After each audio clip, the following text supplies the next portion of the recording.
ñu ngi nuyu ñëpp di ziar ñëpp di balu ñëpp ak di leen baal ak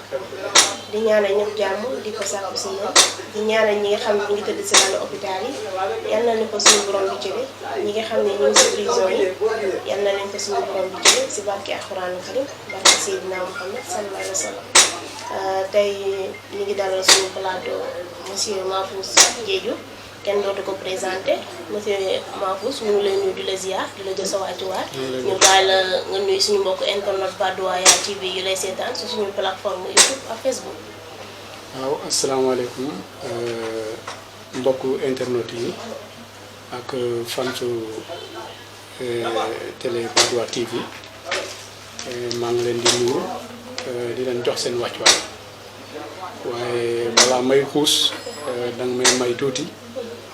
parce que kër gi ma dal nii kër bu nekk kër royukaay ci famille dafa soxeexoo si famille bu ñu jox cër la Casamance di incliné wu sur la mémoire de suñu papa de suñu wëllëre de suñu kilifa mooy Padoaya ki nga xamante ne kenn ku nekk ku juddu Casamance xameen nga ko ci taxawaayam ci kaw askan bi ci kaw diine bi tey doomam mi nga xamante ne moom moo nekk ci kaw xilaafa bi ñu ngi ko ñaanal tamit yàlla yokkal martabaam waaw di wax ni kontaan naa ci émission bi ngeen ma invité nii pour ñu partager sur li xew ci Sénégal yi ak réew mi jërëjëf. waa kay mbokk yi comme ni mu leen ko waxee rek ñu ngi dalal monsieur Mahfouss kenn dootu ko présenté moom la ñu dalal tey si suñu plateau si suñu émission lu dëkk bi wax macha allah du ñu def loolu rek pour si waxtaan bi monsieur Mahfouss yaa ngi bokkoon si benn coalition Sénégal 2035 ngeen demoon ci élection locale yi ngeen bokk si ñu gën a néew les résultats lan moo depuis boobu kenn gisu la lan moo waral loolu. bon alhamdulilah li nga wax effectivement moom moo am yàlla loolu la dogal demoon nañ ci élection bi man maa nekkoon mandataire coalition bi ba pare ma mujjee nekk plénipotentiaire donc j'étais au cœur de l'organisation de ces élections et lépp li xewoon umpalewu ma dafa fekk ba tey li ma waxoon fii ci bi ma ñëwee fii dama gëm yàqin que on avait le meilleur programme mais askan bi moom mooy tànn ki leen gënal loolu nag ñu wekku ci bëgg-bëgg yàlla et effectivement ñoo fi gën a néewle résultat bi ñu amoon te loolu dara waralu ko lu dul maanaam wax yi ñu doon wax ci ñun parce que gëmuñu ni candidat bi ñu présenté woon candidat boo xamante ne qui n'avait rien à voir avec Benno Bokk Yaakaar te loolu mooy dëgg mais dañu dem ba ay jamono ñi nga xamante ne ñooñu lañ nekkoon di jongante dañu takkaloon kii boobu étiquette boobu comme quoi ñun bu ñu gañee dañuy réversé wu ci la coalition Benno Bokk Yaakaar te ku xam élection locale ni mu tëddee loolu nga xam ni waxu sos la mais je te jure que ni on avait le meilleur candidat on avait le meilleur programme loolu jusqu'au moment où je te parle j'ai pas varié dans ce sens parce que ki jiitoon suñu coalition bi dañu ko ràññee d'abord à l'échelle nationale et j'allais même dire internationale parce que moo jiite les mutuelles du Sénégal mu jiite département Dakar ba pare encore Grand Yoff ji moom moo ko kii te ba pare c'est un agent de koo xamante dafa sokkee ko si li mouvement navétane yi donc xam réalité Grand Yoff la mais ba tey ñu ngi remercier population bi nu ñu tànnee dañ jàpp ni population bi nag lu ñu tànn muy lu gën waaw loolu tamit suñu yar ak suñu gëm-gëm diine yegg nañu ba foofu waaw loolu laa ci mën a am comme jàngat lenn aussi bokk nañ si li ñu yàkkal aussi mooy les financements des femmes man mii ci jamono boobu bokkoon naa si ñi nga xamante ne dama jàppoon ni le moment n'était pas opportun maanaam du waxtu bi nga xamante ne waroon nañ ko wax ci jamono boobu parce que nga wax financement. da ngeen diggoon femmes financement. oui parce que Moustapha dafa amoon ligne de crédit de financement mais le ministre Mame Mbaye Niang aussi dafa amoon ligne de crédit de financement ñaar yi moo nekk dafa raxoon ci suñu programme te ba pare malheureusement man bi ma koy wax effectivement je sentais piège boobu loolu boo ci duggee ci programme boobu lenn moo ko mën a waral mooy il faut nga fexe ci diggante boobu balaa élection balaa vote bi di am nga financer famille yi parce que bu amee retard ci échéance yi rek dañuy jàppee ne naxe mbaay te population bi ci jamono bu ñu toll nii franchement ku leen di nax moom lañu bëggul sa gis donc loolu bokk na ci li ñuy vraiment lu ñu yàqal et ça crée un basculement à la dernière minute loolu moo ñu yàqal. dégg nañ léegi ci sa wax nga ni seen programme lu baax la. tey jii programme dégg nañu itam aussi nga ni seen candidat pour maîtriser Grand Yoff la. mais far nañu itam ci wéyu bëy ni maîtriser wul Grand Yoff. bon xam nga tubaab yi dañu ne nul n'est prophète chez soi loolu muy benn mais man ku ma xam du ma wax li ma gëmul du ma wax li ma xamul du ma ne gis naa yàlla te gis ma ko et je te jure que Moustapha c'est le meilleur candidat que Grand Yoff pouvait avoir bon mais nag comme ni ma la ko waxee population Grand Yoff moom mooy joxe dernière ndogal alors ñoom dañu décidé nii l'actuel maire moom la ñu war a reconduire donte ne man li ma waxoon fii ba tey maa ngi ci taxaw tey laa ci gën a dëgër sax parce que foyer bi ma leen waxoon fii que ni foyer bi nu mu ko kiyee nii affaire parax la te gis nañu dafa toj dal bi ñu war ko réfectionnaat pavé yi gis nga ci taw bi ni mu nekk di sonal nit ñi alors donc loolu mu bokk loo xamante ne genre tappale maanaam politique tappale la donc nous pensons que l'actuel maire ba tey ñu ngi koy soutenir parce que ñun Grand Yoff moo ñu ñor bu population bi décidé ni diw moom lañ jox confiance dañuy ànd ak population bi soutenir ko ci confiance boobu ba pare dooleel actuel maire actuellement bon moi je le soutiens dans toutes ces initiatives qu'il peut prendre mais na delluwaat ginnaaw mu xam ni askan bi dafa am ay doom yu bëgg Grand Yoff la ñuy écarter ñu ne moom la donc ku la ne yow la daf la sas moom loolu la war a dugal xelam man daal si j'ai un conseil à lui donner loolu laa ko bëgg a jox comme conseil mais Moustapha pour maîtriser Grand Yoff la man mi sax moom ma gën a maîtriser Grand Yoff parce que ma Casamance laa jógee ñëw fii bon j'ai pas fait mon enfance ici jàng moom ma fi andi woon alors mais Moustapha fii la juddoo fii la màggee il a été président de l'ASC il a été au cœur du développement associatif des mouvements associatifs kooku ku ne xamul Grand Yoff ba pare ñëw nag jiite mutuelle santé ba pare nekk président de la mutuelle de santé de Grand Yoff kooku ne xamul Grand Yoff franchement tu lui prêtes mauvais procès loolu laa gëm. notamment foofu gisatuñ ko woon après les locales. bon d'abord bi ñu jógee ci élection bi yàlla xam na ni j'avais perdu ma grande sœur yàlla na ko yàlla yërëm elle était dans une maladie une longue presque maladie mais juste après la gaañu ma dem Casamance bi ma demee Casamance nag et j'avais un projet gouvernemental au niveau de la Gambie donc bi ma jógee ci dëj bi j'ai fait un escale en Gambie parce que dama amoon projet bi may piloté foofu avec un de mes amis un de mes promotionnels dans le cadre du biogaz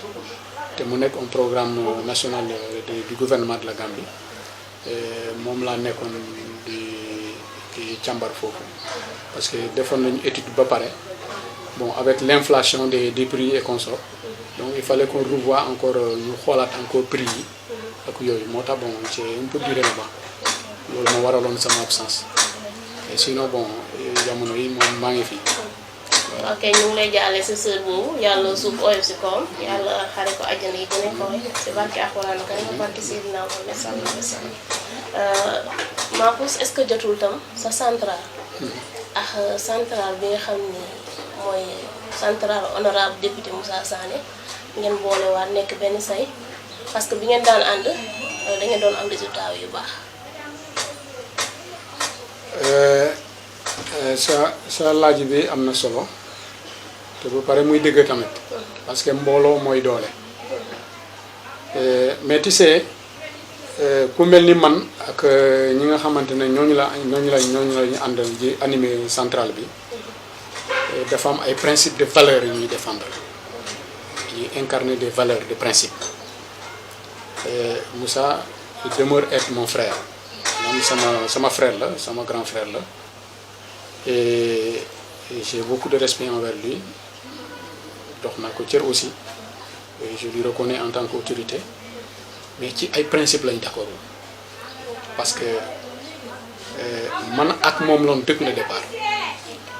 te lu ñu waxtaanee woon ba tabax centrale bi ci ay valeurs ci ay critères lañ ko teg donc politiquement parlant aussi ñooñu ëppoon ma cité au passage dem si yàlla Vieux Goudiaby qui était l'ancien directeur de cabinet de Khalifa Sall donc il a pratiqué tous les régimes yi nga xamante ne jaaroon nañ fi depuis le temps du PS alors donc ku mel noonu bu ñu àndee ak ñooñu ñu écarter leen parce que dafa am ay critères yu ñu teg critère bi lenn rek mooy il faut ki war a jiite centrale bi mu nekk d'abord ku ñu ràññee ci association politique muy benn deuxièmement il faut que mu nekk koo xamante ne doomu Grand Yoff et bu ma waxee doomu Grand Yoff maanaam koo xamante ne Grand Yoff la dëkk bon il a soit bu fekkee ne Grand Yoff la juddoo boobu yi gën mais bu fekkente ne comme ñun ñi nga xamante ne juddoo ñu fi mais yàgg nañu fi xam nañu Grand Yoff nu mu bindoo donc loolu tamit bokk na ci mais aussi il faut que nga bokk ci communauté casamançaise alors donc critères yooyu lañ teg te jamono booba Moussa moom kese donc mu rempliroon tous ces critères là alors moi-même je me suis battu pour maintenir ñii pour que au moins ñu nekk benn say jiital ko jox ko chance parce que Moussa à l'époque il était le commissaire au niveau du dispositif de l'APR donc ñu jàpp ni projet boobu bu ñu bëggee Macky Sall ñu valider ñu ko dooleel ñu il fallait que ñu tànn ndaw boo xamante ne ci moom la bokk loolu moo nekkoon critères yi moom nag moo am ci chance ñu ñëpp ñu jàppale ko ci loolu alors bi ñu demee ba ñu pare mais les conventions bi nga xamante ne moom la ñu signé woon maanaam pas signé nii mais moom la ñu waxantaan maanaam kaddu ci tënk la bokk aussi mooy moom bu xasee ba falu dañuy dem pour la première fois parce que centrale bi n'était pas structurée maanaam du bureau bu ñu taxawal dañuy dem pour la première fois ñu dem d'abord dañ may d'abord ma tëgg les documents d'orientation les documents de l'organisation de la centrale bu ñu paree nag ñu dem assemblée dem élire souverainement le bureau pour la première fois mu am un coordinateur boo xamante ni qui est élu dans des instances la centrale bi nga xamante ni moom laa dirigé actuellement franchement je dirais que Moussa n'a une centrale que de nom mais la centrale en tant que force politique boobu mën naa ko jiite yàlla loolu la dogal kenn mënu ci dara waaw. gis nañu aussi seen militants yi bëri dañuy dem fi nga xam ni mooy Pastef parce que loolu yëpp lu ko waral seen ñàkk déggoo. oui c'est ça l'effet regrettable comme bon loolu tamit dëgg boobu wax nga ko dès le départ de ta question mbooloo mooy doole moo tax suñu defante ak Moussa loolu moo andi lu situation bu regrettable parce que li ma bëgg pour ñoom ñu mun a dajaloo te loolu moo tax d'ailleurs côté bi ci gën a bu ñu gën a mën a souffrir ci côté boobu mooy la jeunesse. Beaucoup de jeunes qui étaient dans le dispositif de la centrale te ñu ko doon animé ci anam yu mucc ayib tey ñoo nekk di animé Pastef loolu nag mu waral jàngat boo xamante ne dañ ko war a jàngat bon benn waaye den nee na le phénomène Ousmane Sonko c'est vrai que jamono bu ñu toll nii c'est un phénomène mais actualité la donc jeunes yi te ñooñu ñëpp mun naa leen seede c'est des bacheliers donc li ñu def ni yoon bu ñu jël nii ñoom ñoo xam nañ bu baax yoon bu ñu jël donc xëy na c'est l'espoir que Ousmane Sonko en tant que tel moom lay incarner. dinañ ñëw si kiiwu Ousmane Sonko. législature yi nga xam ne moom nañu jóge opposition bi def percée bu mag si assemblée ban jàngat nga am ci loolu. bon xam nga la décision du peuple est toujours souverain maanaam baatu askan bi fu mu gën a bërelee foofu mooy fu gën solo te ñoom parce que attention c'est-à-dire les politiciens aussi dañuy tromper aussi le peuple bi ñu am on a un peuple maté maanaam peuple boo xamante ne qui est à la mesure des enjeux d'actuel xam nga Sénégal xam nga ni jamono bi ñuy wax ni on est en train de parler du pétrole on est en train de parler du gaz il y a l'or au niveau de Kédougou il y a comment dirais-je en Casamance aussi les minerais qui sont là-bas donc cette rupture là cette assemblée de rupture encore que cette assemblée bii weesu nii comme gars yi ni ñu ko waxee et moi je pense que je suis d'avis avec ces gens-là ay réew yu bëri yi am chance am koom-koom bu mel noonu foofu lañ jaaree surux donc dafa jot ñu joxe Sénégal assemblée boo xamante ne bu équilibré maanaam boo xamante ne bi nekkul doole pouvoir maanaam pouvoir mi gëm lépp lu mu bëgg rek mu def ko mais également boo xamante ne bi war a nekk entre pouvoir et l'opposition ñu nekk pied d'égalité loolu la askan bi choisir te bon ñu jàpp ni askan bi lu mu choisir mooy lu gën mais nag foofu nag je fais une pensée quand même piège à l'égard de l'opposition maanaam je leur donne un conseil que ni peuple bi moo décidé noonu bu ñu jël doole boobu di ko def au moyen de représailles nañu prouver li ñu prouvé woon ba peuple bi nangu ni non autant le pouvoir doit avoir le pouvoir étatique war na am doole autant l'opposition aussi war na am doole comme bon d'autres politiciens le disaient réduire l'opposition à sa plus simple expression maanaam loolu mu jeex fi donc léegi ñoom ñoo war a am un degré de responsabilité pour ñu nekk dans les enjeux maanaam li nga xamante ne lii war na yóbbu Sénégal ci guuta ñoom ñoo ci war a taxaw maanaam ñu xool nan lañu ko war a mën a doxalee pour mu rafet parce que jàmm quand même loolu moo gën ci réew voilà man daal loolu laa ci mën a wax ci. Benno Bokk Yaakaar. ñàkk na ñaari élection Dakar rawatina yow Grand Yoff bi nga xam ne moo nga mérité. bon loolu c'est normal parce que dafa am li ko waral élection man jàpp naa lu sérieux la mais représenter un peuple aussi lu sérieux la c'est pas n'importe qui peut représenter un peuple non da nga war a nekk une référence maanaam royukaay yow yaa war a représenter peuple bi ci gox bi nga ne et malheureusement ce que nous constatons c'est pas ça ay nit yoo xamante ne depuis bii Macky Sall falo ba léegi lépp li président bi jox leen pour dem leen ngeen joxal ma ko askan bi parce que yéen man fal naa leen ay postes de responsabilité askan bi moo leen yoree seen poste moo yoree seen dund moo yoree seen famille mais ba tey mënuñu doylu lu leen président bi jox demal ngeen joxalal ma ko askan bi duñ ko def ñu dugal ko seen poste loolu muy benn. Deuxièmement ay nit yoo xamante ne ñu commencé di bew maanaam mënuñu xam ni nit ak foo mën a taxaw ak foo ndomb boo mën a am askan bi ñoo la ko jox donc cër bi da nga ko war a delloo ci askan bi ñoom mënuñu xam loolu mais c'est normal que les peuples les sanctionnent donc loolu moo waral et le cumul aussi des fonctions là ça c'est le président que j'interpelle bon c'est vrai que amoon na ay jamono yoo xamante ne moom si boppam dafa waxoon ni man damay dàkk cumul fonction maanaam boo nekkee directeur doo nekk maire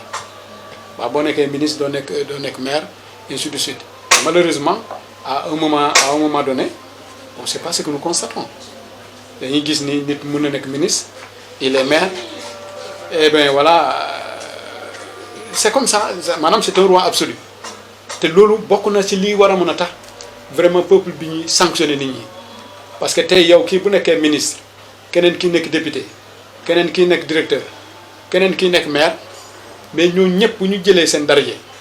ñu delloo ko ci askan bi mais askan bi day sokkaleeku foo jaar askan bi gis seen bopp et malheureusement c'est pas ce que nous constatons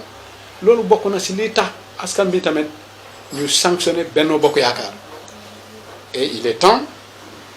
avec déjà les remaniements qui se profilent à l'horizon comme sanctionner tous ces gens-là ah man de loolu laa gëm de dama jàpp ni nit ki moom bu liggéeyulee moom teg ko nga andi keneen parce qu'il y a quand même des gens valorisés dans ce pays voilà loolu la gëm. noo gisee candidature Ousmane Sonko. bon 2024. candidature am bi gis nañ ko keroog bu mu defee conférence de presse bi te ba pare du lu ñu bett la. te moom mi sax wax na ko mais nag ambition moom la décliné bon man de personnellement Ousmane Sonko tey bokk na si d'abord royukaay ci Sénégal muy benn deuxièmement il incarne l'espoir de cette jeunesse donc dama jàpp ni li xel mën a nangu li njort bu rafet mën a nangu mu posé wu candidature pour 2024 et ñu koy ñaanal yàlla gudd fan ak wér parce que bëgg-bëggam la wax mais donte ne sax c'est pas encore définitif parce que moom dans le cadre de PASTEF dafa am parti bi ni muy doxale maanaam ils vont aller aux primaires léegi au niveau de ces primaires bu ko remporté nag c'est là où sa candidature sera acceptée bon mais légitimement dañu jàpp ni candidature boo xamante ne lu mënul bett kenn parce que ci taxawaayam fu mu nekk ak maanaam espoir bu mu porté et l'ambition bu mu porté ci réewum Sénégal donc lu ñu bett la lu ñu mën a rafetul la parce que quand même c'est un Sénégalais comme tout le monde il a le droit de dire que moi bëgg naa solliciter baatu askan bi parce que lii laa bëgg a def c'est dans ses droits waaw. Ousmane Sonko du candidat ci élection législative yi mais dafa battre campagne fu mu dem mbooloo bu bari topp ko macha allah te gis ngeen résultat yu baax yi nga xam ni moom la am def na déclaration nee na candidat la en plus dina def tournée nationale novembre est-ce que yaakaaroon bu defee tournée boobu lu mu pertoon ci législature yi dina ko am 2024. bon d'abord le fait est que moom nekkuloon ci liste bi ci mbir mi nga xamante ne dañ ko regretté bon te loolu xel mënu ko comprendre maanaam coalition bi toll nii coalition Yewwi erreur yu mel nii di leen dal et ça ñun ñi nga xamante ne bon jot nañoo liggéey dans ce cadre-là ci ay affaires mandataires et plénipotentiaires lu xel mënu nangu et malheureusement li Sénégal mën a regretter parce que boo xoolee liste nationale boobu ay figures emblématiques ñoo fa nekkoon te ñu jàpp ni tey bu ñu bokkoon ci assemblée xëy na ñu mën a gën a am assemblée boo xamante ne assemblée de rupture bi mën a jàppale le président ci teg ko ci yoon bi nga xamante ne bu xëy na bu ko jaaree mu nekk Sénégal naataange bon malheureusement de par les erreurs de leur mandataire mooy Déthié Fall la liste a été écartée systématiquement loolu lu ñu regretté la bon deuxièmement c'est normal quand même moom mu battre campagne parce que Yewwi ak Wallu tey ci darajaam lañ taxaw ci bidéowam lañ taxaw Ousmane Sonko bu toogoon këram battre bañ a dem battre campagne li ñu am ni sax duñ ko am loolu bokk nag ci liy waral il faut que moom mu sol dàllam dem te loolu nag ñu ngi ko ciy remercier parce que esprit de grandeur la mënoon na ne ah man de comme dañ ma écarté te loolu nag am na ñeneen ñi nga xamante ni ñi liggéeyoon ba loolu ñu écarté ma xëy na ñoo ñoo war a dem nekk député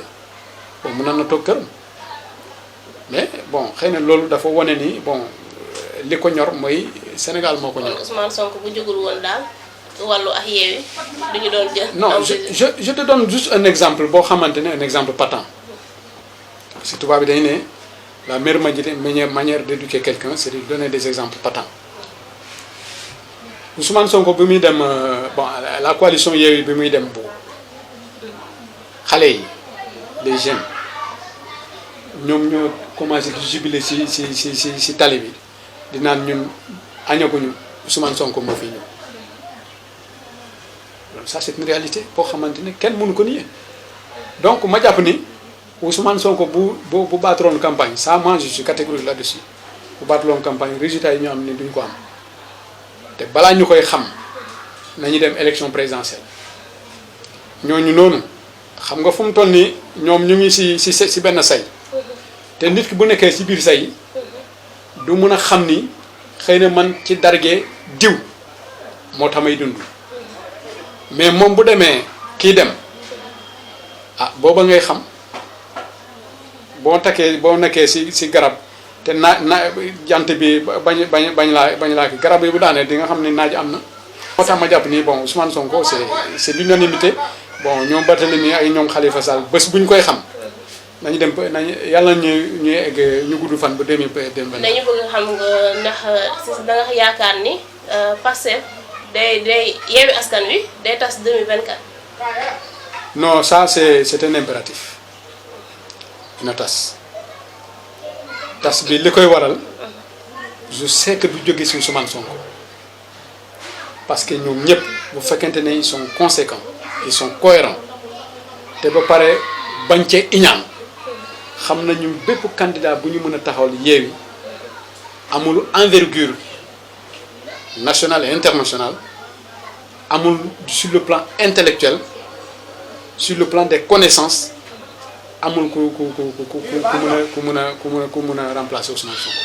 loolu moom yàlla loolu dogal te man dama mës a nangu ndogal yàlla loolu nag buñ ko accepté ñu am grandeur boobu coalition bi narul tas mais day tas parce que c'est des ambitions crypto personnelles moo leen animé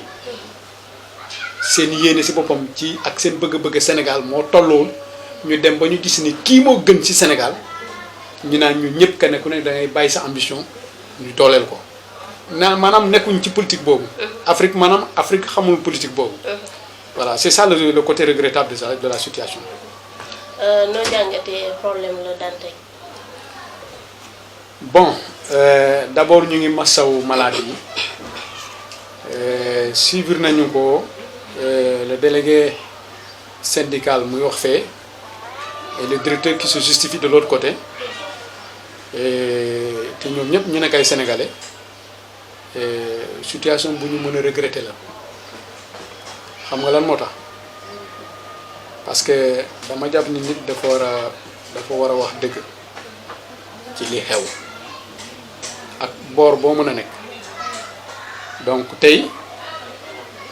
bu ñu déggee le représentant du mouvement syndical de l'hôpital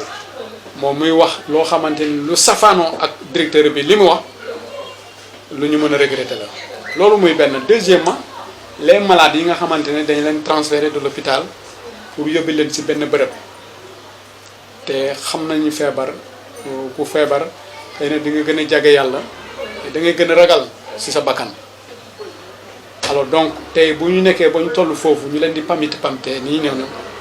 ak ci temps bu diir bu gàtt boobu man leen li moom personnellement ma citoyenneté me permet de ne pas accepter ça dama jàpp ni mënoon nañ ko def progressivement et maanaam lii bu ñu maanaam hôpital malade bu ñu transféré ba l'autre hôpital rek dootuñu jëlati beneen malade ba keroog bu ñu évacuer complètement et tout le monde mais également le personnel bi liggéey foofu tamit dañu leen war a rassurer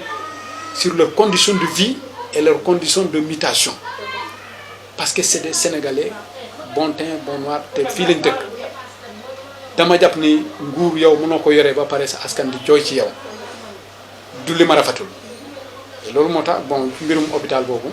franchement c'est la situation que nous avons observé ces derniers temps et ba pare c'est le seul regret que nous avons sur ce point-là donc mais dama jàpp ni xëy na bon il faut revenir pour ñu xoolaat vraiment les conditions du personnel de l'hôpital parce que cet engagement le directeur a rassuré sur ça donc loolu laa ci amoon comme jàngat ci côté boobu. am na question bi nga xam ne dama ko fàtte woon ci ginnaaw est-ce que Mahfouz day des toujours Sénégal 2035. bon xam nga Sénégal 2035 c'était une coalition circonstancielle maanaam coalition boo xamante ne bi circonscrire woon maanaam gudd fanam dafa yemoon juste ci élection locale bon xëy na comme nit ñi ni ñu koy waxee l'appétit vient en mangeant xëy na bu fekkente ne gagné nañu ay communes yu bari peut-être dina taxoon peut-être ñu gën ci réfléchir sur le futur mais malheureusement à chaque échec bon day am des répercuter am di ay conséquences. D'ailleurs moi j'ai pas suivi l'émission mais même le ministre qui avait battu la coalition mooy le ministre Mame Mbaye Niang j'ai appris qu'il a dafa ne day démissionner politiquement donc loolu déjà te moom moo taxoon ba coalition boobu taxaw donc Moustapha lui il est retourné comme d'habitude à ses fonctions de président des mutuelles du Sénégal et du département de Dakar donc coalition bi moom bon au regret de le dire mais je pense que c'est du passé bon maintenant on a peut-être des positions. Mahfouz fan la jëm. bon fan laa jëm xam nga man yàlla dafa dogal je suis une personne très réfléchie ci fi ma jëm man bu ma naree dugg sax ci ndox mi je préfère mesurer la température de l'eau bala may dugg yàlla loolu noonu la ma bindee te parce que xam nga li ko waral mooy bu ma xasee ba jël décision je reviens pas en arrière ak li ma mën a dal nag j'assume les conséquences noonu laa mel bon ñu ngi ci xool c'est vrai que li gën a regrettable ci liggéey bi ñu nekk di def depuis booba ci le président de la République malheureusement ñi nga xamante ne ñun ñoo bokk liggéey bi ñoo koy yàq je veux dire que les ministres ces ministres les ministres qu'il a nommés de Benno Bokk Yaakaar et les autorités de Benno Bokk Yaakaar à chaque fois ñoom ñoo bëggul ñu nekk say pourquoi parce que mbooloo boo xasee boo xas boo structuré wu boo ko soxlaa da ngay jaar fi nga war a jaar mais bëgg seppi ci biir mbooloo boobu ñenn parce que xëy na da nga am relation ak ñoom nga doole leen te xam nañu dafa am ñu bari ñu nga xamante ne maanaam mënuñu am xel mu dal devant l'argent donc loolu bokk na ci li tax lu ñu sooxe jamono bi ñu toll nii te loolu nag ñu ngi xoolaat suñu taxawaay xool peuple bi parce que ñun peuple Casamance moo ñu ñor et nous voudrions que le peuple soit impliqué dans tous les processus de développement de ce pays mais loolu nag ku bëgg a am taxawaay boobu da ngay xoolaat seen mbir fan nga war a taxaw pour mën a représenter sa askan bu baax bon loolu nag bu ma ko waxee nag je veux dire que c'est les intérêts politiques dañuy xool mais pour le moment moom jamono bi may waxee yow nii pour le moment non on est avec le président de la République loolu tamit li may préciser la pour le moment jamono bi may wax ak yow nii on est avec le président de la République mais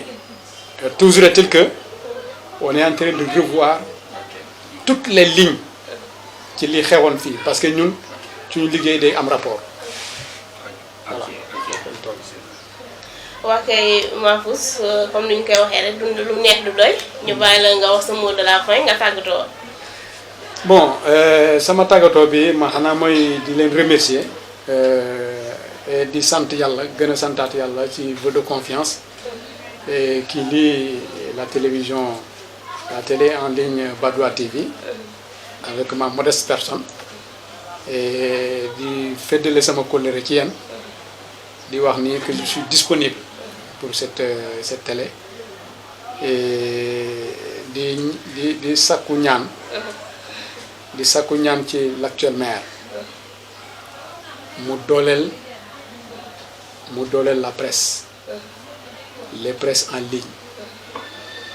na xoolaat taxawaayam ci presse en ligne. Dis-moi pourquoi. Parce que tey sama invitation bi tax na ma wax loo xamante ne xëy na keneen ku ko dégg keneen bu ko déglulee ci biir Grand Yoff mu xam loo xamante ne daf ko ëmb. Donc yéen seen organe bi nga xamante ne ak plusieurs organes aussi qui sont là daf leen war a dooleel dafa war a voter un budget spécial boo xamante ne mensuel boo xamante ne daf leen war a dooleel non seulement en termes financiers mais en termes d'équipement. Voilà, Mandal, franchement, c'est le dernier mot que je lui lance. Et cette fois-ci, je pense qu'il sera un bon maire pour prendre cet appel de cœur-là. ok mbokk yi comme lii lañ leen indiloon tey ñu amoon mbégte ak kontaante doon dalal ki nga xam ne mooy monsieur Mahfouz moom it ñu ngi koy jaajëfal bu baax ndax heure bu ñu ko woo rek mu bàyyi ay yitteem ñoo fekk si ñu si ñu ngi lay jaajëfal bu baax si turu suñu DG mu ngi lay sant di la gërëm si temps bi nga xam ne heure bu ñu la woo rek nga ñëw seet si ñu macha allah ñu ngi lay jaajëfal bu baax te yàlla fépp fi nga bëgg a àgg yàlla na la fa suñu borom bi àggal ci barke alxuraan karim ak barke Seydina Mouhamed sallallahu alayhi wa sallam maa ngi nuyu sama réalisateur sama papa sama xarit di suñu PDG général Ibrahima Badoua Dramé maa ngi sant sama yaay moom it maa ngi koy jaajëfal bu baax di ko ñaanal yàlla gudd fan ak wér di ñaanal sama waajur bu góor bi nga xam ne moo jiitu yal na suuf oyof si kawam